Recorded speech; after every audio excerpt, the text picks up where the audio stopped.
Boss, yung sa TikTok, paano tanggalin yung totally hindi na gagamitin? So, katanungan yan mula kay Lods Dante Cruz. Salamat, Lodi, sa inyong katanungan. So, dito sa tutorial natin, ituturo natin kung paano nga ba i-delete yung mga TikTok account permanently. Siguro po, marami na po sa inyo ang nakakalam ng tutorial na ito, Lods. Kung alam mo na po ang tutorial na ito, pwede ka na pong mag-next video. Kung may gusto ka pong tanong, mag-iwan ka po ng comment yan sa comment section ng video na to. At sasagutin po natin yan sa abot ng ating makakaya.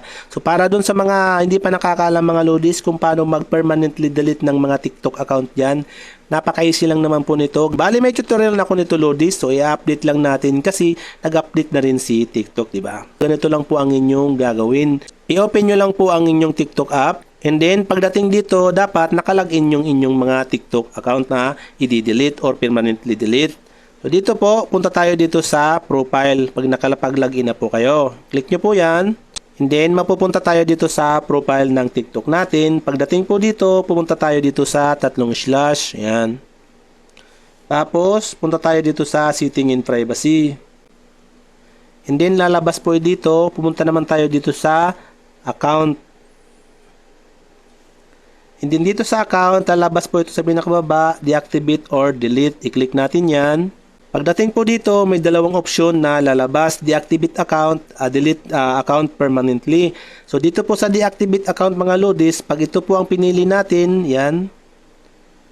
Sabi dito, pag deactivate po natin yung ating mga account, yung ating mga content, messages at iba pang activities sa ating mga TikTok account mga lodis ay mapaprivate or ma-hide po yan. Wala pong makakakita niyan. So, ang kinaganda lang dito sa deactivate lodis, anytime na gusto mong i-reactivate or reactivate ulit yung inyong mga TikTok, yung mga content mo po at activity ay maibabalik po at ma-restore po yun.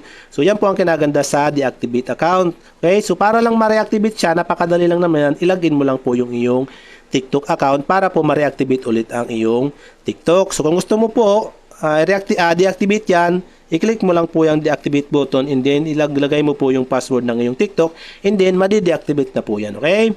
So kung ayaw nyo naman po dito at gusto nyo dun sa permanently delete, balik tayo. Ayan, delete account permanently. I-click lang po natin yan. Tapos dito tatanungin po tayo dito ni TikTok kung bakit po tayo mag-live sa TikTok. Yan, magbigay lang po tayo ng reason diyan or pwede po natin i-click yung other reason kung wala po kayo diyan na mapili. Halimbawa ito other reason, ayan. And then maglagay po kayo diyan ng reason nyo. Study. Halimbawa ganyan po ang reason nyo. I-click nyo lang po itong continue.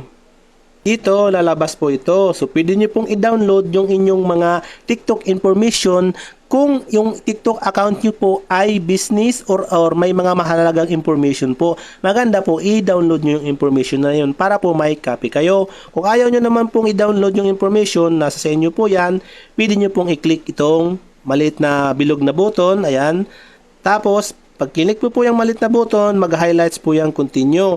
Pag click po yung continue, madi-delete na po yung iyong TikTok account. Okay? So, sa pag-delete ng TikTok account mga lodis, hindi naman to agad-agad ma-delete. So, maghahantay pa po kayo ng 30 days. Pag hindi nyo po yan na i-login sa loob ng 30 days po, ay mapi-permanently delete na yung inyong TikTok account. Okay?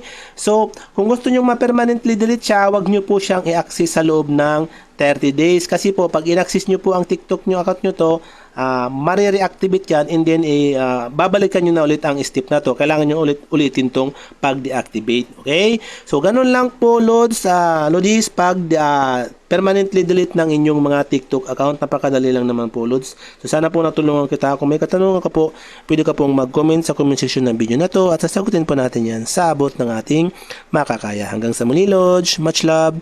God bless.